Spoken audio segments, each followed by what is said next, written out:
विधानसभा निवडणुकीत ज्या योजनेने संपूर्ण गेम पलटवला त्याच मुख्यमंत्री माझी लाडकी बहीण योजनेबाबत आतापर्यंतचा सगळ्यात मोठा आणि धक्कादायक खुलासा समोर आलाय।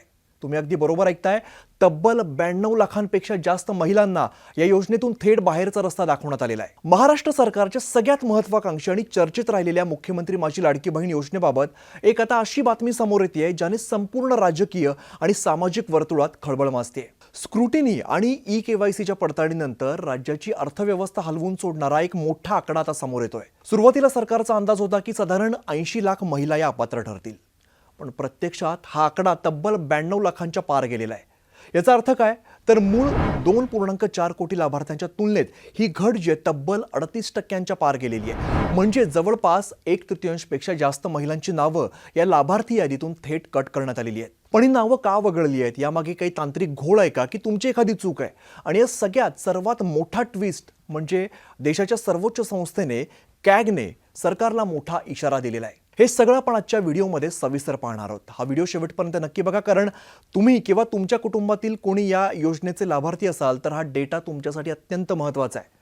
नमस्कार, मी अमित कत्रे, न्यूज 18 मराठीच्या विशेष व्हिडिओमध्ये सगळ्यांचं स्वागत आहे। तब्बल 92 लाख महिला का अपात्र ठरत आहेत? आता तुम्हाला पडलेला सगळ्यात मोठा प्रश्न म्हणजे एवढ्या मोठ्या प्रमाणावरती महिला अपात्र का ठरत आहेत आणि केवळ एखादी तांत्रिक अडचण यामागे आहे की अपात्रतेचे निष्कर्ष जे आहेत, निकष जे आहेत ते पूर्ण न केल्यामुळे ही मोठी कारवाई केली जाते?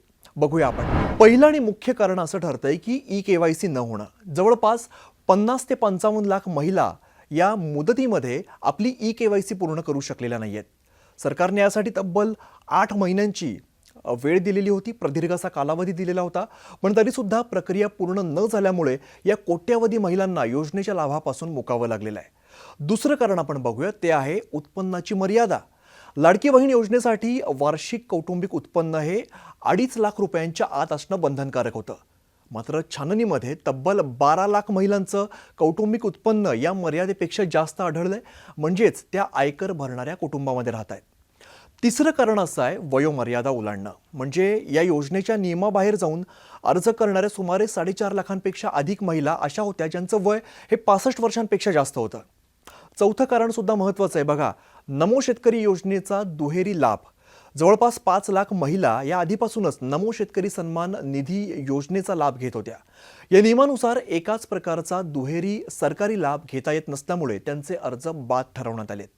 आता सगळ्यात धक्कादायक बाब समोर येते। पुढचं जे 5वं कारण आहे ते म्हणजे पुरुषांचे अर्ज। शासकीय यंत्रणेला फसवून या योजनेचा गैरफायदा घेण्याचा प्रयत्न करणाऱ्या सुमारे 14,000 पुरुषांचे अर्ज स्क्रुटिनी दरम्यान पकडले गेलेले आहेत आणि ते तात्काळ बाद करण्यात आलेले आहेत। विशेष म्हणजे महाराष्ट्रामध्ये सर्वाधिक महिला ज्या आहेत ना त्या एकट्या बीड जिल्ह्यातून अपात्र झालेल्या आहेत। दरम्यान ज्या महिलांची नावं प्रशासकीय किंवा तांत्रिक चुकीमुळे वगळली आहेत त्यांच्या तक्रारींची दखल घेत योग्य चौकशी केली जाईल अशी ग्वाही सरकारने दिली आहे। आता वळूयात या बातमीच्या दुसऱ्या आणि सगळ्यात गंभीर पैलूकडे। एकीकडे 92 लाख महिला अपात्र ठरत आहेत तर दुसरीकडे नियंत्रक आणि महालेखा परीक्षक म्हणजेच कॅगनी या सरकारला आर्थिक आघाडीवरती एक मोठा झटका दिलेला आहे। कॅगने थेट राज्याच्या आर्थिक स्थितीवरती ओढावणाऱ्या संभाव्य आर्थिक संकटाचा इशारा दिलाय। याच्या ताज्या अहवालानुसार या योजनेअंतर्गत झालेल्या 3,541 कोटी रुपयांच्या खर्चाचे कोणतेही ठोस समर्थन करता येणार नाही असं गंभीर निरीक्षण नोंदवलेलं आहे। आता त्यापेक्षा सुद्धा थक्क करणारी आकडेवारी महिला कल्याणच्या बजेट संदर्भातली समोर येते। वर्ष 2023-24 मध्ये राज्याचा महिला कल्याणाचा एकूण खर्च जो आहे तो 261.78 कोटी रुपये इतका होता। मात्र 28 जून 2024 रोजी लाडकी बहीण योजनेला मंजुरी मिळाल्यानंतर अवघ्या एका वर्षामध्ये म्हणजेच 2024-25 मध्ये खर्च थेट 33,554.36 कोटी रुपयांवरती पोहोचला। कुठे 261 कोटी आणि कुठे थेट 33,000 कोटींपेक्षा जास्तची रक्कम। खर्चात झालेली ही अफाट वाढ राज्याच्या अर्थव्यवस्थेवरती आणि तिजोरीवरती अभूतपूर्व ताण आणू शकते असा स्पष्ट इशारा कॅगने दिलेला आहे। निवडणुकीच्या काळामध्ये राजकीयदृष्ट्या गेम चेंजर ठरलेली ही योजना आता आर्थिक नियोजनाच्या कसोटीवरती कशी टिकणार हा मोठा प्रश्न समोर आलाय।